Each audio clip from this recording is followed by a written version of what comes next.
Whoa, whoa, whoa. Call out. She was from the west side, uptown, 45th Ave, bad little thing, she a cutie, and she got swag, told her that when I come through, we can pop tags, took her out of town just for shopping, you know we blow it back, don't care if haters is watching, they just getting mad, real bosses moving inside. Following you for a while, so I know that one of the main things that you talk about and promote is the war on black men. Now, with the war on black men, one of the things I do feel, well, one of the things I want to ask you is, do you feel like with the current pressure of kind of like in the media of the homosexuality on TV, do you think that's somewhat of a plight to kind of continue to break down the masculinity of our black men? Oh, that's a great question. Very great question. And here's how I would answer that.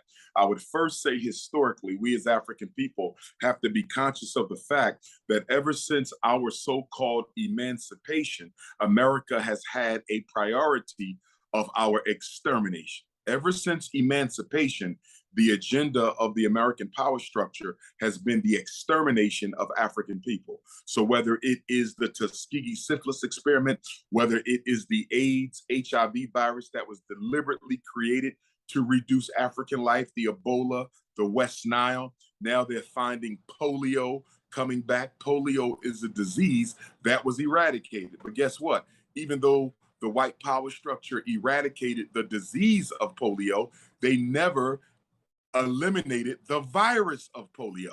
So they kept the polio virus locked up in the lab so they could use it as a biological weapon at some point in future. Now, getting back to your question specifically, without question, the gender assault on Black children, Black boys and Black girls is a part of the extermination project to rid America of African people.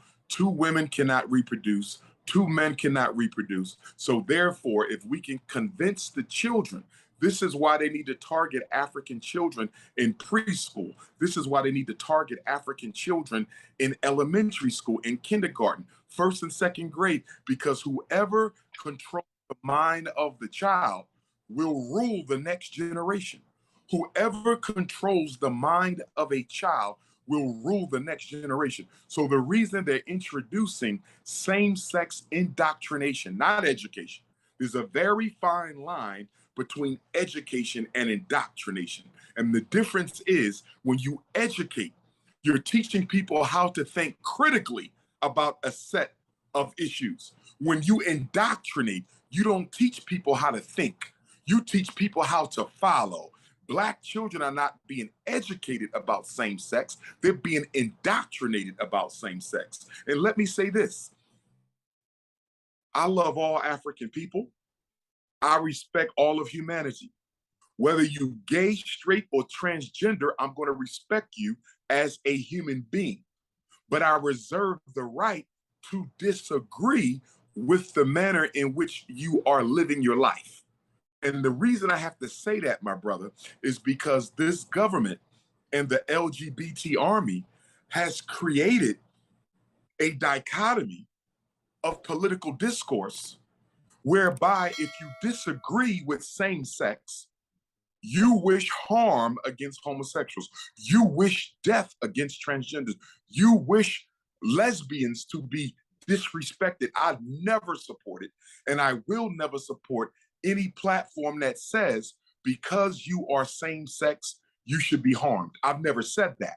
But the rainbow community likes to project this dishonest notion that if you disagree with me, you hate me and want to hurt me. Muslims don't agree with Christians. That don't mean they want to kill Christians. Christians don't agree with Muslims. That don't mean they want to harm Muslims. Democrats don't agree with Republicans. That don't mean they want to hurt Democrats or Republicans. So we have to get out of this notion that has been created that has people afraid to express their opinions, whereby if you disagree with same-sex relationships, you're automatically considered someone who hates people of that lifestyle. I hate nobody at all, but I disagree with the lifestyle because it is not a model that is going to preserve the Black family. At the end of the day, We have to be pragmatic about Black liberation, and we have to be pragmatic about Black justice, and we have to be pragmatic about Black preservation. Because if there's no Black preservation, there's no need to talk about Black liberation. If we're not going to have a conversation about how to save ourselves, why are we having a conversation about how to free ourselves? So you have to have a conversation about the survival and the perpetuation of the Black family, which is a Black man, a Black woman who produces Black children. And we got to get back to that, because in the media today, my brother, as you just said, most of the sitcoms, most of the motion pictures, most of the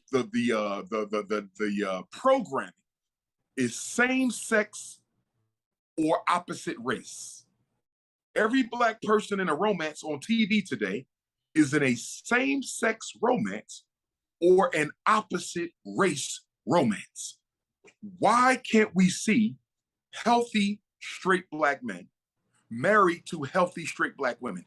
Why can't we see heterosexual Black men romantically involved with heterosexual Black women?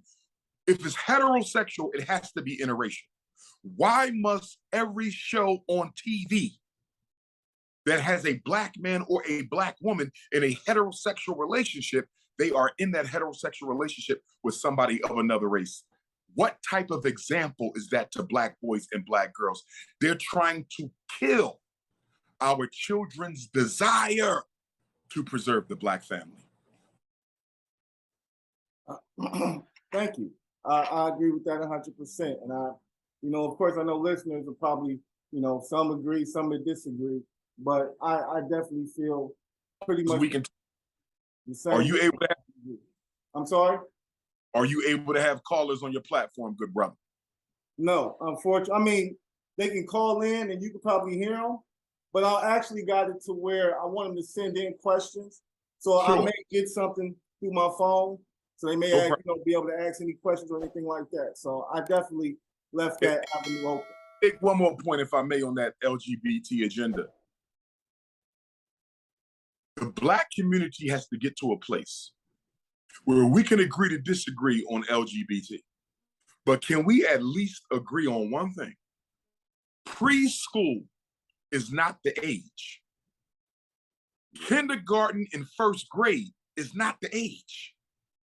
Second and third grade is not the age that you introduce sexual conversation to children. Between 3 and 9, no 3 to 9-year-old is sexually attracted to anybody. They're not sexually attracted to animals. They're not sexually attracted to the opposite sex. They're not sexually attracted to the same sex. 3 to 9, there's no sexual attraction in a 3 to 9-year-old child. Zero. You don't start developing sexual attraction until you go through pre-puberty, 11, 12, 13 at the earliest.